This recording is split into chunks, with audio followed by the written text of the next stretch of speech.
9 minutos pasan de las 11 de la mañana. Vamos rápidamente a hablar con nuestra primera invitada, periodista Silvia Mercado. Es periodista política de Infobae, escritora, autora nada menos que de El relato peronista, ¿por qué la única verdad no siempre es la realidad? Y también escribió una nota muy interesante hoy, también en el portal Infobae, con respecto a Carlos Zanini. Vamos a analizar algo sencillo de analizar, que es el peronismo. Silvia, ¿cómo te va? Carlos Estrione te saluda junto a Mariano Grondona. ¿Qué tal, Carlos? Mariano, buen día, buen domingo. Lo mismo para vos.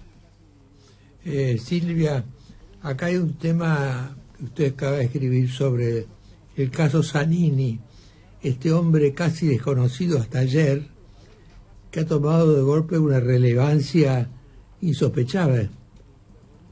Efectivamente, Mariano, es un hombre con un talento muy particular para esconderse, para ser una personalidad desconocida. Sin embargo, como bien lo demuestra un libro que yo comento en la nota hoy en Infobae, que se llama El cerebro oculto del kirchnerismo, de un periodista que se llama Eduardo Zanini, un libro que pasó prácticamente inadvertido, cuenta, bueno, cuánto tuvo que ver, sobre todo en el armado institucional del kirchnerismo, en esta ruptura permanente de todos los límites institucionales para producir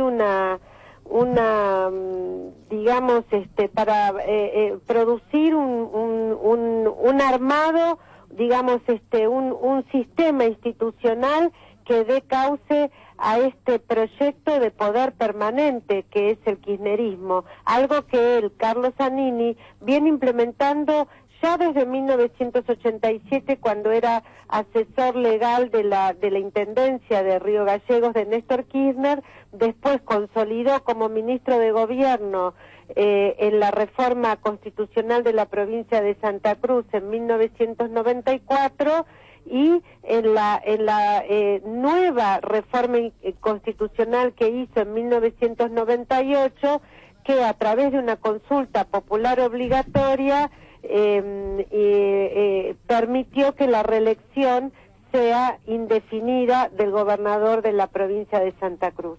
Y vos marcás hoy también algunos datos que son curiosos, que también eliminó la cláusula de consanguinidad. Claro, digamos, se veía venir el traspaso de un político a su familia. Evidentemente, exacto. Esto aquí es muy fuerte, Carlos.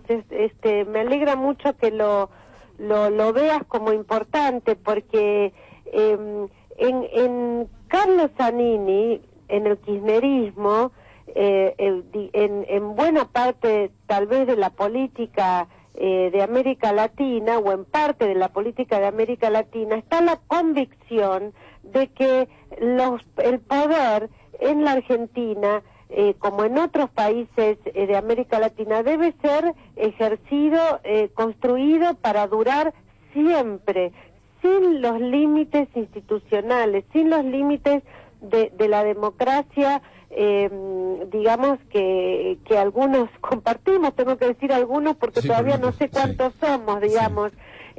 Que es la instalación de gobiernos fuertes de estilos monárquicos, donde incluso la consanguinidad no tiene que tener, tampoco tiene que ser un límite, todo lo contrario. La consanguinidad es un valor para la construcción de estos poderes en países como el nuestro, según esta visión.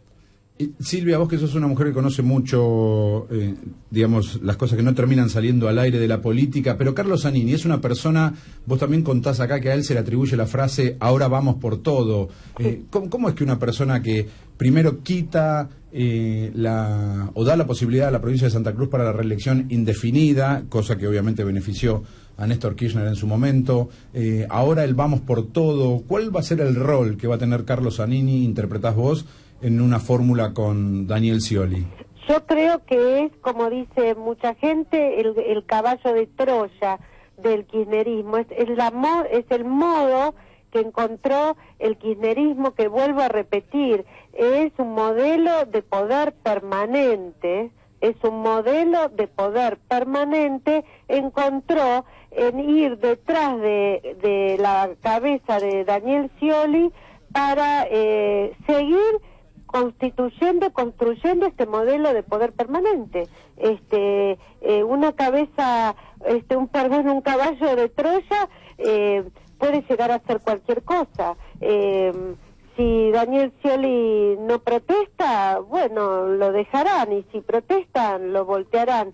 Yo creo que hay que pensar lo peor, Carlos Mariano, de este proyecto de poder permanente, en todo caso para equivocarnos. Lo digo sinceramente, creo que está en peligro la democracia argentina, o sea, realmente estoy preocupada, porque queremos pensar bien, queremos ser optimistas siempre, queremos tener una visión, digamos, queremos ver las cosas como somos nosotros, y siempre pensamos que no, bueno, no pueden hacer esto, no, bueno, no pueden hacer lo otro.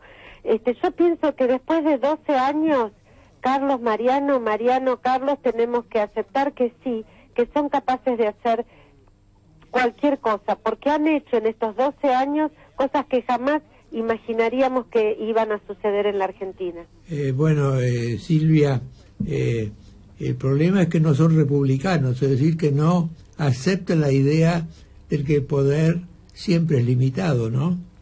Exactamente, no aceptan los límites del poder republicano, no aceptan que el poder tiene que tener límites, no aceptan los límites que impone el poder judicial, ni los límites que puede imponer un poder legislativo que no se transforme en una escribanía, ni tampoco el poder de la ciudadanía cuando se manifiesta, cuando se moviliza, tampoco el poder simbólico de los medios de comunicación o de los periodistas.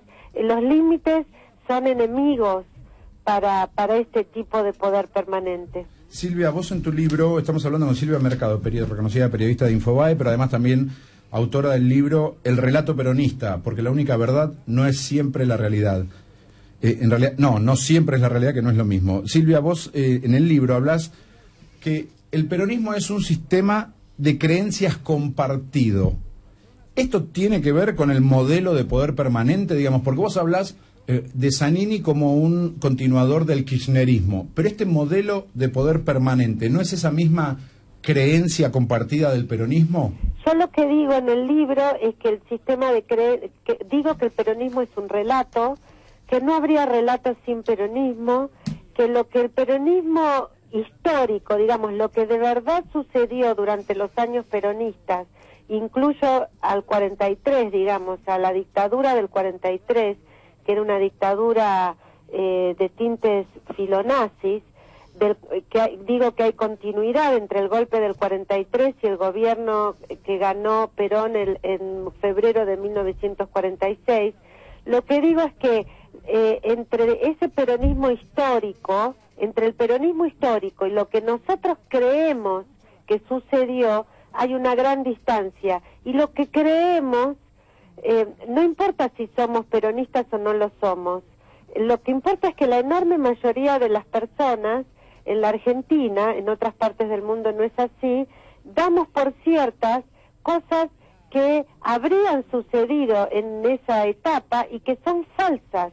Por ejemplo, es falso que el 17 de octubre fue una movilización espontánea, es falso que Evita Duarte renunció a una candidatura a la vicepresidencia, es falso que esa década fue una década perfecta, es falso que Roberto Pettinato, el director de las cárceles, era un hombre demócrata y llevó y era un ejemplo digamos de sistema carcelario.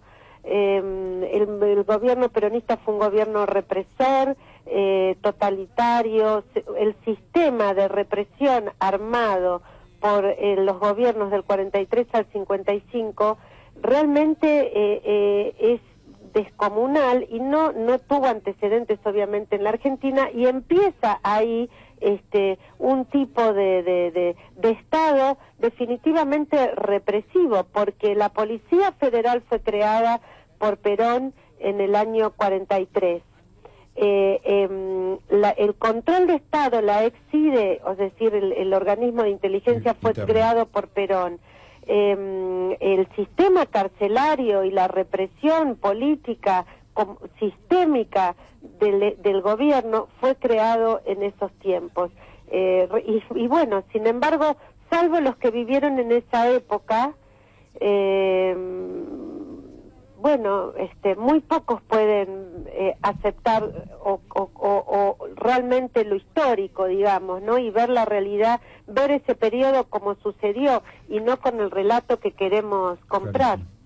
Es decir, Silvia, que por debajo de la formalidad, en la Argentina ha existido siempre una fuerte vocación autoritaria. Definitivamente, Mariano, definitivamente hay algo que nos pasa a los argentinos que nos lleva a refugiarnos tal vez en estos modelos que parecen protegernos, pero que en realidad lo hacen, si es que lo hacen, que yo creo que no, a costa de la libertad, a costa de los límites institucionales, a costa de aislarnos del mundo, a costa de pagar precios altísimos en nuestra vida individual, en nuestra vida como sociedad, que no han pagado otras sociedades, porque yo en el relato peronista comparo la década del 40 y 50 en la Argentina con nuestros países vecinos, cómo se vivía, sin ir más lejos, el mismo Uruguay, que muchos años antes había tenido el voto femenino, había dado las 8 horas de trabajo, había dado el aguinaldo, en fin, y bueno, y no fue a costa de la democracia ni a costa de las libertades individuales.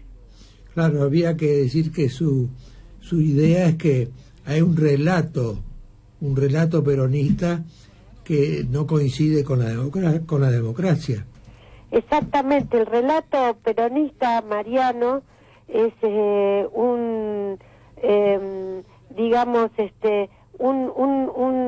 esfuerzo identitario, es casi una especie de religión que si nosotros desafiamos con los datos históricos, con lo que de verdad sucedió, somos considerados gorilas, somos considerados, o sea, ya nuestra palabra deja de tener valor, ya ahora, nuestra palabra no interesa más.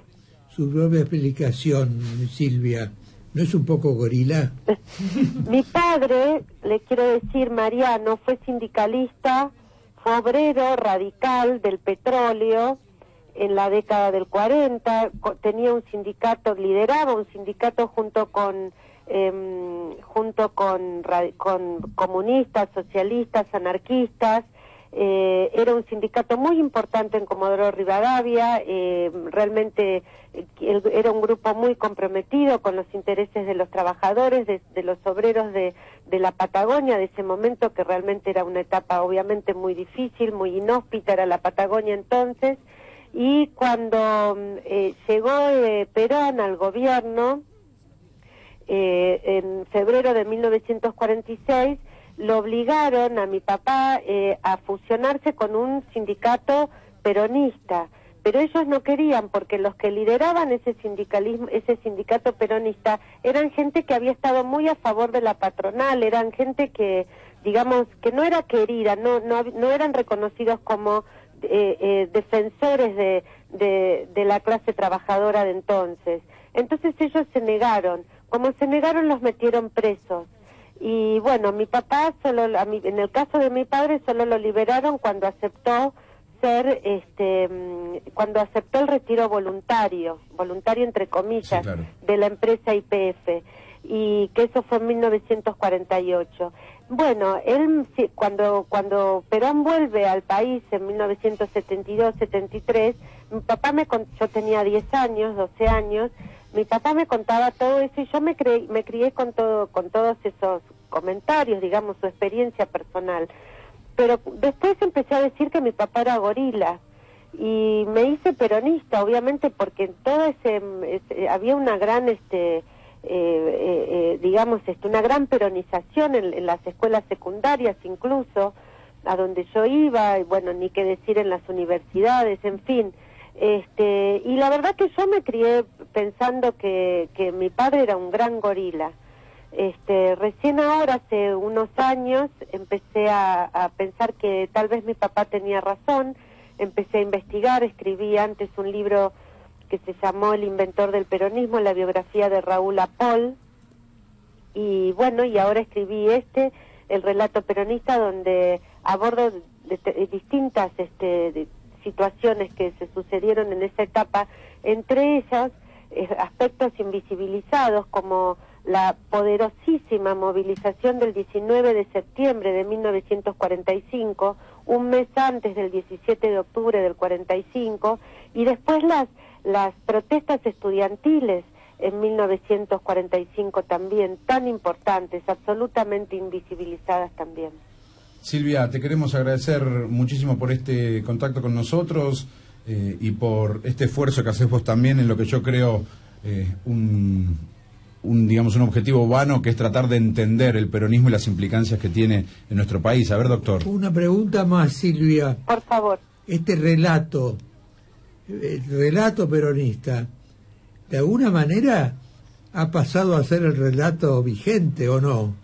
Sí, yo creo que contrariamente a lo que dicen muchos peronistas no kirchneristas, Mariano, el kirchnerismo es lo que más se parece al peronismo original, con lo cual lo primero que uno tiene que decir es que atrasa, porque vuelve a 70 años para atrás, o sea, es una cosa realmente de locos. Lo otro que le quiero decir, Mariano, Pablo de Francesco lo sabe, es que yo me hubiera gustado mucho entrevistarlo para el relato peronista, como sabía que no estaba bien de salud.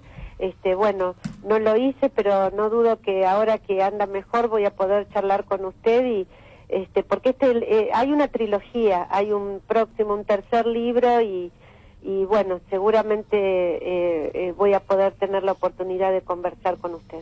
Bueno, Silvia, cuénteme un poco el tercer libro. Bueno, el tercer libro va a ser sobre esto que usted me acaba de preguntar. Seguramente va a ser algo así como los inventores del kirchnerismo, digamos.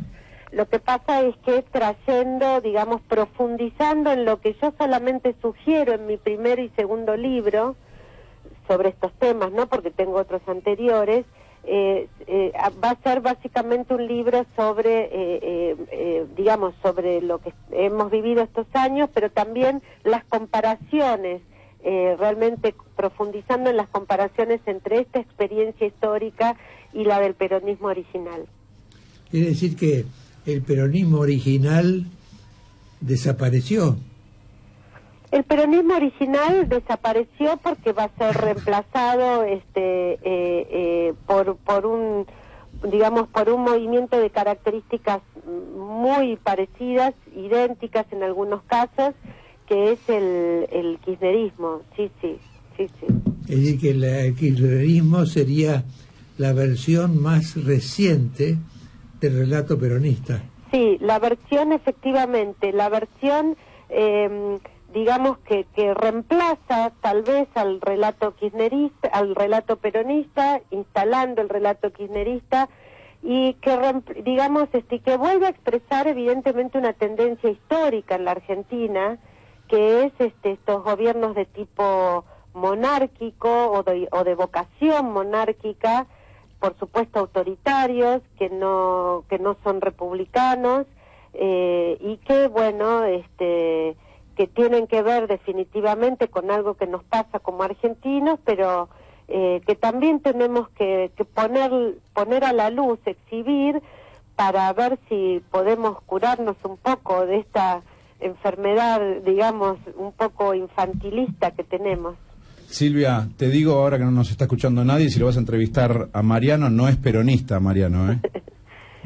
Bueno, sé perfectamente la historia de Mariano Grondona, por eso me interesaba mucho su experiencia personal, y bueno, no quiero abundar en el tema porque Pablo de Francesco se va a poner mal, porque hablé un par de veces con él para tratar pero bueno, obviamente él no estaba demasiado bien de salud esos días, Mariano, entonces no lo quería molestar. La agudeza de Mariano la vas a tener seguramente. Silvia. Lo sé, por eso para mí es un gusto y un honor este diálogo y la verdad les agradezco mucho. A vos, Silvia, muchísimas gracias, es un placer escucharte. Chao, gracias, Silvia. Gracias, Mariano. Hablábamos con Silvia Mercado, periodista política de Infobae, escritora, a propósito de su libro El relato peronista, ¿por qué la única verdad no siempre es la realidad? 29 minutos pasan de las 11 de la mañana, nos vamos a la tanda y después a las noticias en la voz de Virginia Plotkin.